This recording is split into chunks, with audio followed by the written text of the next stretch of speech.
now that our love has capsized. Capsized.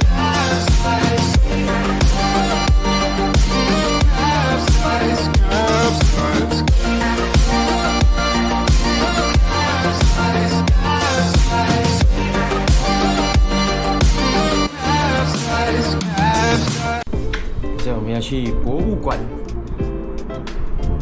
Carcosa Seri Negara， 耶！准备好了没？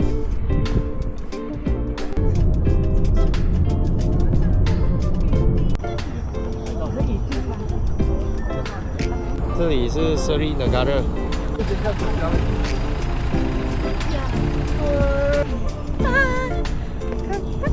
我们在哪里？我们在 Seri Negara。不懂有没有导览？应该也是有吧。所以来到这边，你就可以 scan 这个 QR code， 看它的国学。我们这里有好 floor plan 介绍每个地方。底层。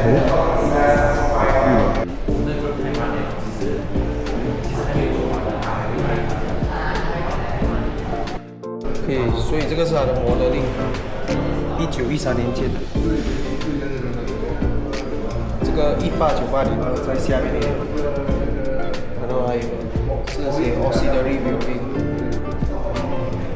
都是一些历史的见证。这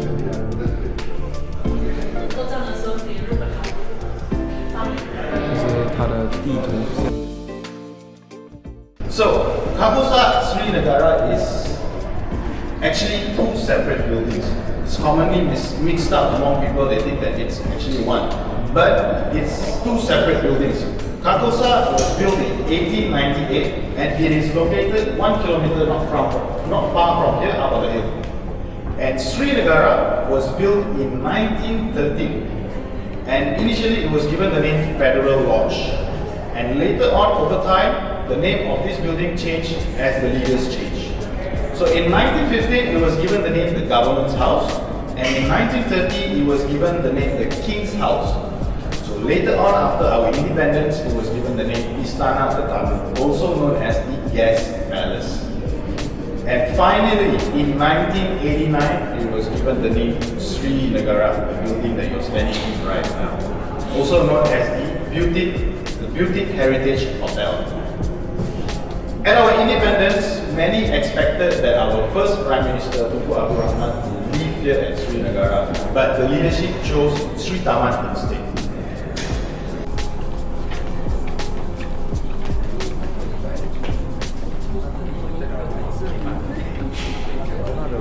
Ada banyak tempat duduk, so boleh duduk di mana-mana saja. The building tells its own story on what it has witnessed, all the way from British rule, Japanese occupation, negotiation, and up to the moment of our independence.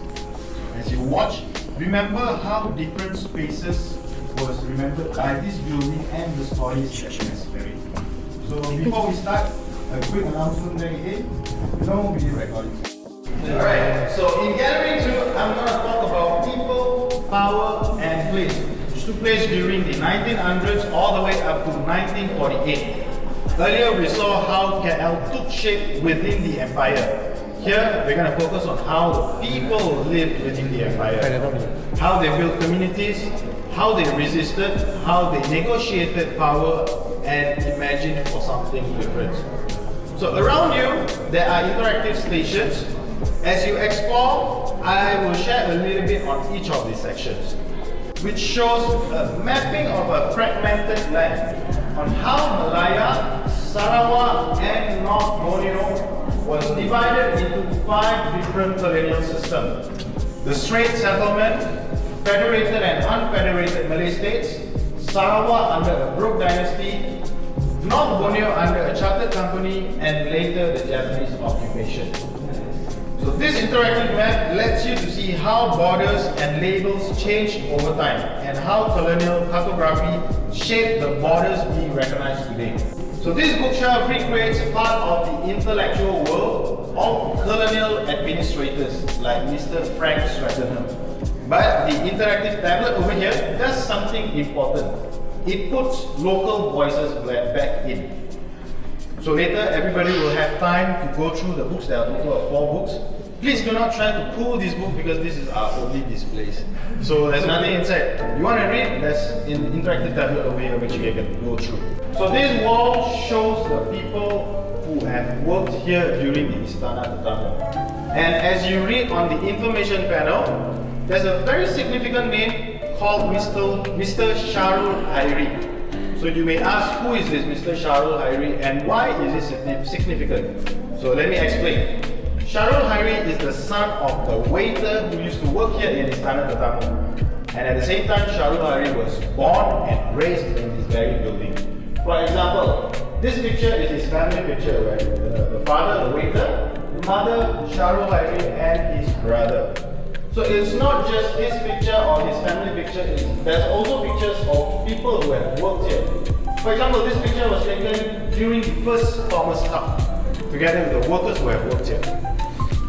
Feel free, don't be shy to take pictures. You can read through it as I move on to the next part. As you can see, there are a total of 5 pillars, and each of these pillars tells its own story. I would start from this very first pillar called the Pioneer and Progressive. I'm going to mention a few names, and I'm pretty sure most of you have heard this name before. Starting from Mr. Abdullah Hukum, K. Tangusami Pillai, Lok Kyu, and Raja Laul. So these individuals are the ones who helped to build the early Kuala Lumpur through trading, education, religion, and civic leadership. I have a quick question. Can anybody guess these artifacts on display over here? What is this artifact? The money. Yes, it is a type of currency, but what material? What is that currency? Bijih Timah. Betul, yes. Thank you so much, guys. You guys know the history. Says, so this is the actual Bijih Timah currency that was used during the 1800s. Kalau tengok masa sekarang, kita ada banyak payment method. Cash, credit card, debit card, e-wallet, even cryptocurrency. Tapi during the 1800s, this was their currency. So there's also an interactive tablet where you can explore and play a short game on how did the trading happen. Also known as system barter. Yeah. And at the back of this pillar, there's an interactive tablet where there are quizzes to test your knowledge. So feel free to explore as I move on to the next part on this pillar called Land and Empire. This diagram shows how land was reshaped for an extractive economy. Forests cleared for rubbers, tin mines expanded, railways to move resources. Also, do not miss the infographic at the back over here showing how Malaya became the dollar arsenal of British Empire. Malaya was also the 50% provider for the whole world in rubber and tins. So Malaya was not poor. We were actually very rich during the time, and that is why we were known as the dollar arsenal of British Empire. So on the third pillar over here, this talks about resistance across the world. So this section explores uprising and resistance movement from Datuk Maharaja Leda, Mat Kilau and Datu Mat Saleh to Antelum's Random Rebellion, the Terengganu Uprising, and Rosli Dowi in Sarawak. There's also an interactive tablet at the back where you can explore the stories of struggle across different regions. On this fourth pillar, talks about women at the front line, also known as women's power. So during the British rule, men were out there trying to protect the country, trying to protect the leaders. But what did the women do? So women also took part by protecting the communities, their families, and their kids, and so on. The way they protected was they fought in classrooms, organizations, political movements, even pop groups as well. And the women that we honor was Ibu Zaid, Khatijah Siddiq, P.G. Lim, Janaki Ali Nahapan, and also Lily Erwin. As you can see, there are also an interactive tablet at the back where you can step into their shoes. So feel free to explore. And for the last part of the pillar, this pillar talks about ink and fire. So this pillar highlights the power of printed words from newspaper, poems, articles, and essays that spreads new ideas about identity, justice, and nationhood. During the wartime, it was not just guns, tanks, or grenades that were used as weapons. The most powerful one is pens and paper. That is the way that we fought back. And for those who can actually read Jawi, Mandarin, or Tamil, there's a screen over here where it shows the olden newspapers. So feel free. And for the last part, this beautiful dome. So this beautiful dome is called the Sound Station, also known as Culture Between Worlds. This sound station celebrates the cultural vibrance of pre-Merdeka Malaya. From Bangsawan Theatre to Cantonese Opera, from South Indian puppetry to Donggang Sayang and Keroncong. So you can actually step in and listen to the music that was played during the pre-Merdeka Malaya. So don't be shy, you can take pictures, you can record as well. Don't worry, it won't bite you.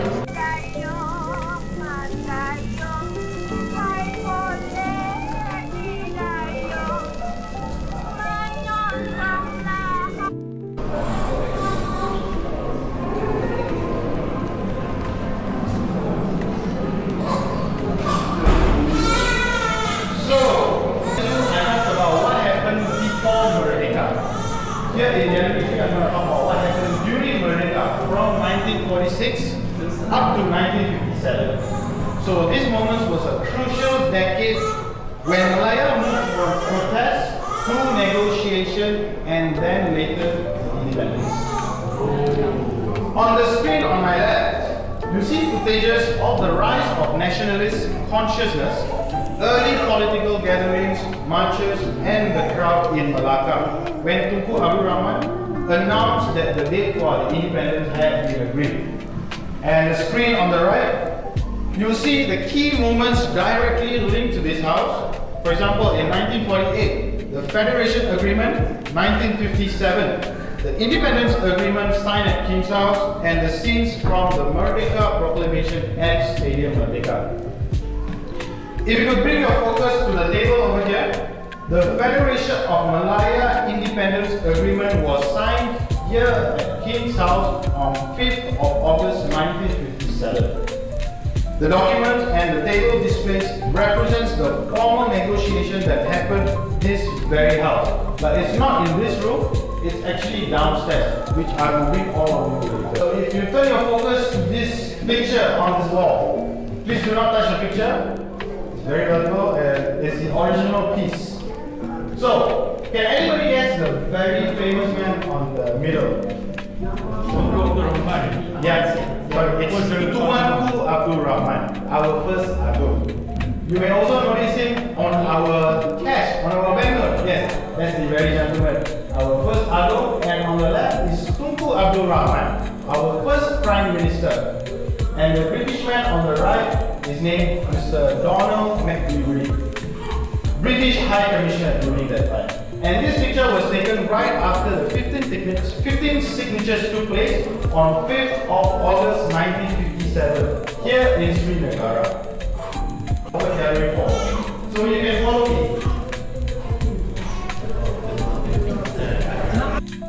So how did he came up with the idea of our national flag? It was actually taken from, yes, Johor flag and British East India Company's flag. So our national flag is actually a mixture of these two different flags, and later on became our current Malaysian flag. On the next part is our national anthem, Lagu Negaraku. How did they came up with this song? Alright, so it was a French tune, and they took this melody from this French tune called La Rosalie. So later on, Perak Sultan was inspired and was into this melody, and he recreated it and made it into Perak's anthem. And after our independence, Tunku Tunku Abdul Rahman was also into this melody, and later on it was modified a little bit, and that is where our lagu negaraku was created, which you're listening today. Right? So if you listen carefully, you can hear some of the melodies. This is before the actual negaraku.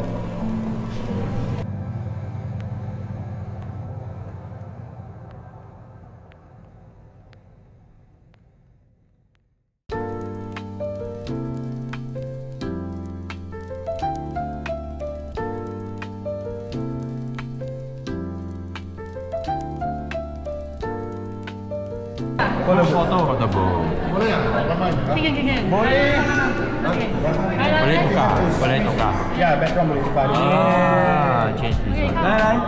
Okay, a bit to the front. 飞机要按了，有5秒。 Okay, everybody in, Yes. Okay, so the camera is over here. Focus over here.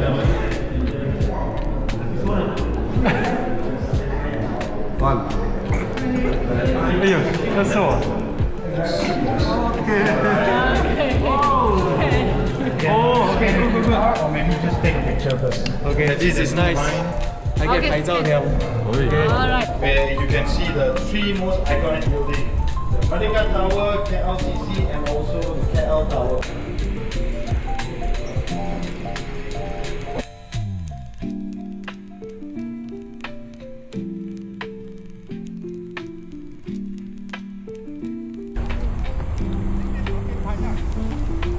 OK， 所以这个地方非常的值得。这个 Seri Negara 很漂亮，免费入场，还有人导览，